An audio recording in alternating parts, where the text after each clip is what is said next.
Assalamualaikum warahmatullahi wabarakatuh. Nama saya Sherly Nur Aziza dengan NIM 373 dan di sini saya akan menjelaskan tentang tugas UTS mata kuliah dasar-dasar logika. Pertanyaan yang nomor 1. Aristoteles mengatakan bahwa logika merupakan dasar utama dalam semua disiplin ilmu. Maknanya bahwa logika menjadi bagian penting dalam mempelajari sebuah ilmu. Dalam ilmu logika dikenal ada dua macam logika, yakni logika induktif dan logika deduktif. Tolong berikan penjelasan mengenai hal itu. Sertakan contoh kasus untuk mempermudah pemahaman penjelasan tersebut. Pertanyaan nomor 2, setiap ilmu pengetahuan pasti memiliki objek formal dan material. Misalnya, ilmu alam, objek formalnya perubahan dan bangun benda. Ilmu kimia, objek formalnya susunan benda. Sehingga bisa dikatakan bahwa objek material kedua ilmu tersebut adalah benda. Berangkat dari penjelasan di atas, apa yang dimaksud dengan objek formal dan material? Ilmu logika sertakan sebutkan cakupan objek formal dan material. Sebelum kita bahas lebih jauh tentang logika, mari kita ulas sedikit apa itu logika. Logika, secara etimologis, istilah logika berasal dari bahasa Yunani, yaitu logos yang kemudian membentuk kata logikos, di mana artinya adalah suatu pertimbangan akal atau pikiran yang diungkapkan dengan kata-kata atau bahasa. Menurut Aristoteles, pengertian logika adalah ajaran tentang berpikir yang secara ilmiah, membicarakan bentuk pikiran itu sendiri, dan hukum-hukum yang menguasai pikiran. Logika induktif. Logika induktif adalah sistem penalaran yang menelaah prinsip-prinsip penyimpulan yang sah dari sejumlah hal, khusus sampai pada suatu kesimpulan umum yang bersifat boleh jadi.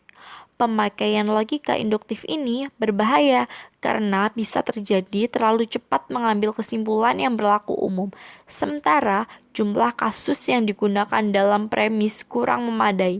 Selain itu pula, kemungkinan premis yang digunakan kurang memenuhi kaidah-kaidah ilmiah. Ciri-ciri logika induktif. Yang pertama, sintesis. Kesimpulan ditarik dengan mensintesakan kasus-kasus yang digunakan dalam premis-premis. Yang kedua, general. Kesimpulan yang ditarik selalu meliputi jumlah kasus yang lebih banyak. Yang ketiga, a posteriori. Kasus-kasus yang dijadikan landasan argumen merupakan hasil pengamatan indrawi. Jadi kesimpulan tidak mungkin mengandung nilai kepastian mutlak atau ada aspek probabilitas. Secara umum, logika induktif sulit untuk dibuktikan kebenaran atau kereliabelannya. Dilihat dari ciri-cirinya. Ciri-ciri yang pertama, strong induktif atau induktif kuat. 1. Besi atau logam apabila dipanaskan memuai. Yang kedua, perunggu atau logam apabila dipanaskan memuai. Yang ketiga, perak atau logam apabila dipanaskan akan memuai. Jadi, logam seperti besi, perunggu, perak apabila dipanaskan akan memuai. Buktinya sangat kuat. Hampir semua logam bisa dipanaskan akan memuai. Dan contoh yang kedua, weak induktif atau induktif lemah. Yang pertama, apel di toko A rasanya manis, apel di toko B rasanya manis, apel di toko C rasanya manis. Jadi, semua apel rasanya manis, buktinya lemah. Tidak semua apel rasanya manis, karena ada juga yang rasanya masam. Logika deduktif. Pengertian logika deduktif adalah sistem penalaran yang menelaah prinsip-prinsip penyimpulan yang sah berdasarkan bentuknya, form, serta kesimpulan yang dihasilkan sebagai kemestian yang diturunkan dari pangkal pikiran yang jernih atau sehat. Atau logika deduktif adalah suatu ilmu yang mempelajari asas-asas atau hukum-hukum. Dalam berpikir, hukum-hukum tersebut harus ditaati supaya pola berpikirnya benar dan mencapai kebenaran. Ciri-ciri logika deduktif. Yang pertama, analitis. Kesimpulan daya tarik hanya dengan menganalisa proposisi atau premis-premis yang sudah ada. Kedua, tautologis. Kesimpulan yang ditarik sesungguhnya secara tersirat sudah terkandung dalam premis-premisnya. Yang ketiga, a priori. Kesimpulan ditarik tanpa mengamati indrawi atau operasi kampus. Argumen deduktif selalu dapat dinilai sahih atau tidaknya. Sebagai contoh, yang pertama, setiap agama mengakui adanya Tuhan. Dan yang kedua, Budiman pemeluk agama Islam. Jadi, Budiman mengakui beriman kepada Tuhan yang Maha Esa. Objek material dan objek formal dalam logika. Dan sekarang kita membahas tentang objek material. Objek material adalah sesuatu yang realitasnya ada, baik itu terlihat langsung oleh mata atau sesuatu yang tidak terlihat langsung. Yang nampak oleh mata bisa diteliti dengan pendekatan empiris, sedangkan yang tidak nampak atau bisa disebut metafisik dapat diketahui dari diskusi dan buah pikir manusia itu sendiri. Objek formal.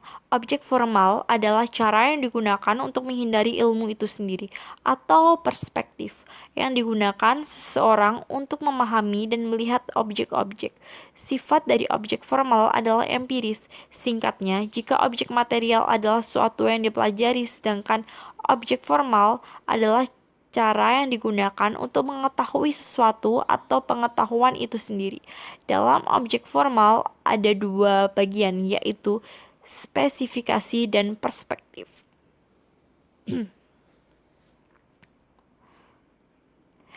Pengertian dari spesifikasi ini adalah sesuatu yang kita teliti melalui bagian dari materi, yaitu seperti bentuk atau ciri-ciri dari objek tersebut. Misalnya, objek materialnya adalah manusia. Jika kita meneliti spesifikasi, maka kita akan meneliti tentang bagian atau ciri-ciri manusia tersebut, seperti bagian mata, tangan, kaki, atau bagian tubuh lain. Sedangkan melalui perspektif, maka kita akan meneliti atau mengkajian ilmu dari sudut pandang pengkaji atau peneliti. Dalam konteks manusia sebagai bahan objek, maka dalam pandangan atau kajian perspektif, maka yang mempelajari bukan sisi sejadi manusia, melainkan ideologi yang dianut oleh manusia tersebut, ataupun perilaku nyata dari manusia.